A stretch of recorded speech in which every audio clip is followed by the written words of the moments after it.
என்னோட கேரளா அக்கா ஸ்டைலில் ப்ரான் 65 செய்யலாம் வாங்க. 2 ஸ்பூன் இஞ்சி பூண்டு விழுது எடுத்துக்குவோம்.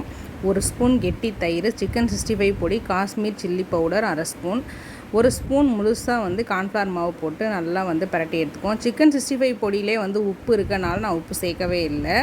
நல்லா வாஷ் பண்ணி வச்சுருக்க குட்டி குட்டி ஃப்ரெஷ்ஷான ப்ரான். கேரளா பொறுத்த வரைக்கும் ப்ரான் ஃப்ரெஷ்ஷாக கிடைக்கும், உங்களுக்கு சொல்லவே தேவையில்லை. ப்ரான் போட்டு நல்லாவே பெசரி எடுத்துருவோங்க. இது நல்லா 1 மணி நேரம் வெளியில் வச்சு ஊற வச்சுடுவோம். இல்லை நீங்கள் ஃப்ரிட்ஜுக்குள்ளே வைக்கிறதா இருந்தால் ஒரு 1/2 அன் ஹவரில் ஊறினா போதும். நல்லா காஞ்சிட்ருக்க தேங்காய் எண்ணெயில் பொரித்து எடுக்கணும். அதுதான் இதுக்கு சரியான சூப்பரான ருசியே கொடுக்கும். நுரையெல்லாம் அடங்கினதுக்கப்புறம் இந்த ப்ரானை நம்ம எடுக்கணுங்க. இந்த ப்ரான் 65 சாம்பார் சாதம், தயிர் சாதம், ரசம் சாதம், ஏன் சும்மா ஸ்நாக்ஸாக கூட குட்டீஸ்களுக்கு கொடுக்கலாம். அவ்வளோ சத்து மிகுந்தது. டேஸ்ட்டு வேறு லெவலில் அடித்து தூக்குங்க. இந்த ப்ரான் பெரிய ப்ரானோட குட்டி ப்ரான் சுவை அதிகமாக இருக்கும். ட்ரை பண்ணி பாருங்கள். பாய்.